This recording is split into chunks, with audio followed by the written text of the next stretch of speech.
Hello, everyone. We are Group Messia, and we are presenting on adulthood. I'm Kelly Godsey, and we will go right into development. As we can see from this figure in the middle, it represents the fact that old is a very subjective term, and different age ranges referred to old as being different ages. But the fact that it's subjective does not mean it can't be observed through physiological and psychological processes. When it comes to physiological processes, the most important changes happen in the reproduction system. Women will experience menopause, which is the naturally occurring process when a woman's period stops completely. All women experience menopause, but some experience it earlier or later than others. The average age is around 45 years old. Men experience andropause. Some men do, some men don't. It is non-scientifically known as the male menopause, and it is the fatigue and decrease in libido happening around age 50. It is due to a decrease of production of testosterone, and menopause is caused by the overall cease of production of estrogen and progesterone.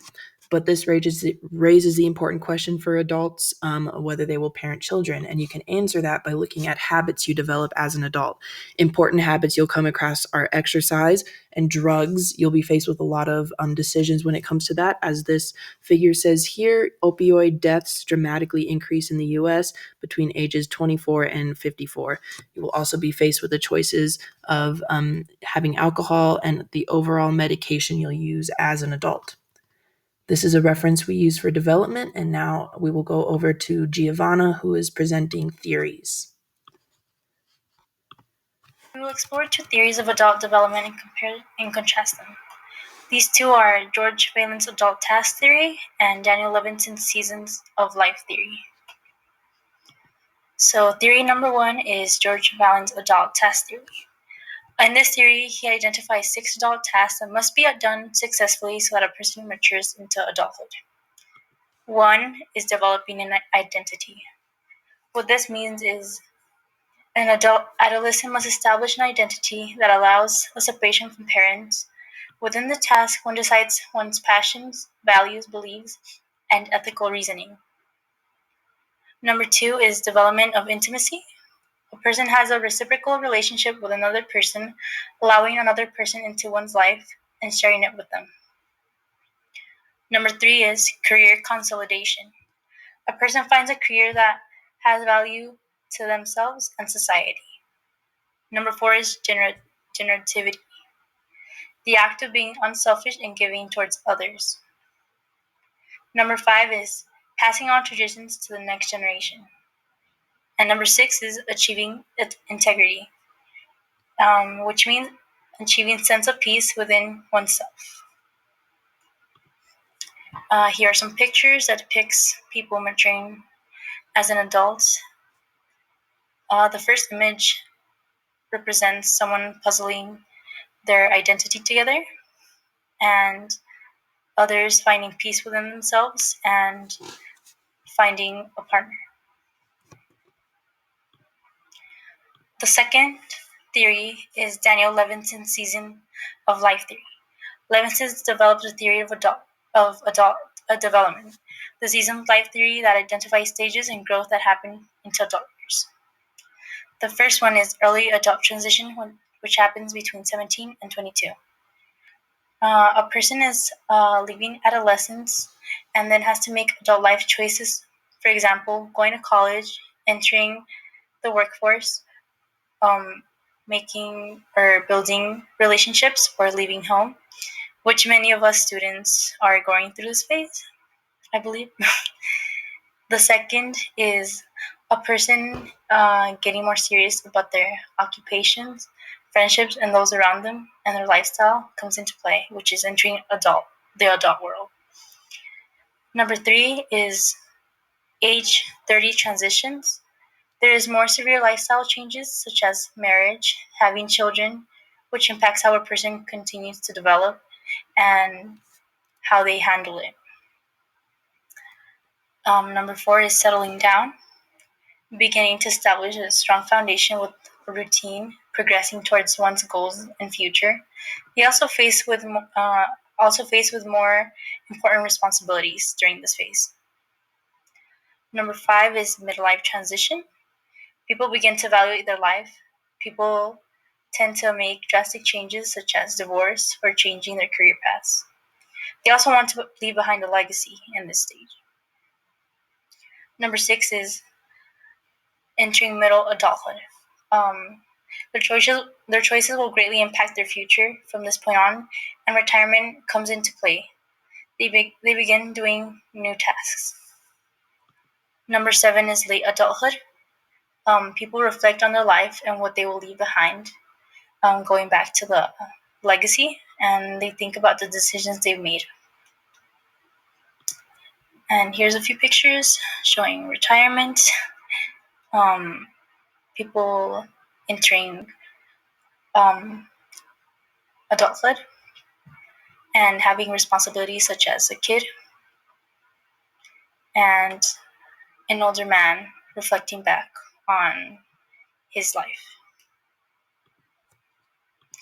Seasons of life theory versus task theory.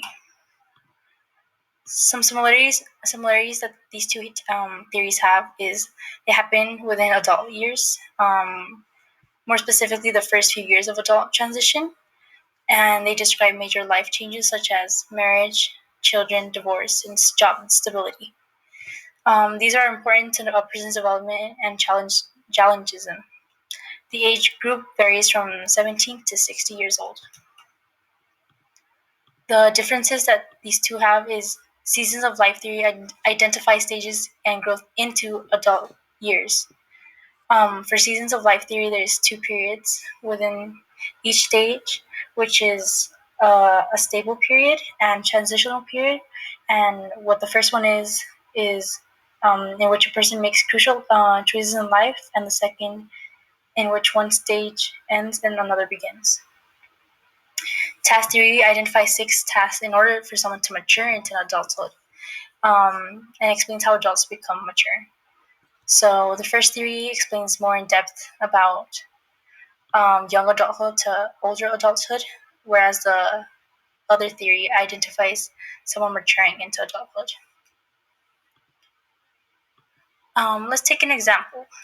Someone, for example, this is Nancy, and according to both theories, this is what her adulthood would look like. She'll develop an identity, develop intimacy, have a career, be in a relationship, pass on traditions to her kids or to the next generation, and will feel a sense of peace.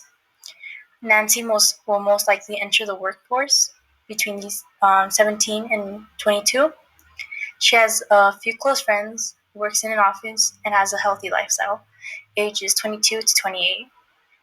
She chooses to get married and has a family, age 28 to 33. She decides to go to work, takes care of kids, which is establishing a routine, and her goal is to buy a house, which is between ages 33 and 40. She chooses to change profession. She decides to become a CEO of a company, ages 40 to 45. Thinks about retirement and thinks more about death, which is ages 45 to 50. Reflects on her life and decisions she's made, and that's into her 60s. All right, next we have Jacob Dixon presenting tools.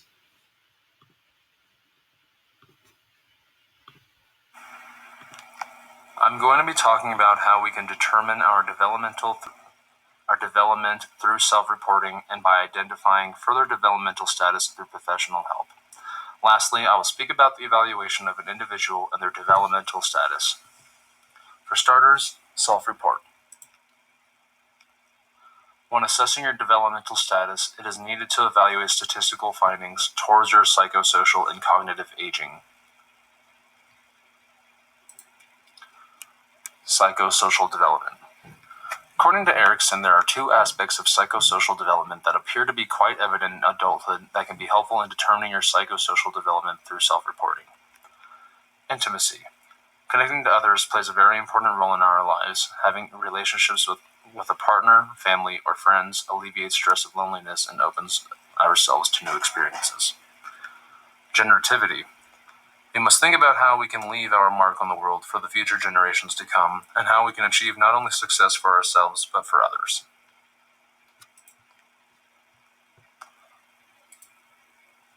Now I'm going to move on to perspective report. When assessing the development of physicality, it is best to be seen by a medical professional to be correctly evaluated by machinery and tests that typically cannot be properly determined within your home without the right equipment.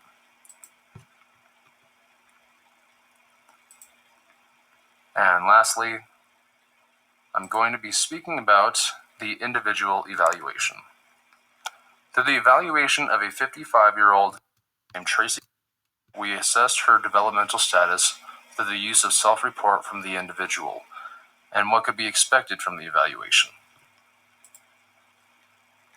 The expected findings: increase in practical intelligence compared to intelligence from younger years, has reached self-actualization or a heightened level of understanding of self, currently in Erikson's stage of integrity versus despair from the psychosocial developmental theory, and has most likely come to terms with life-conflicting issues.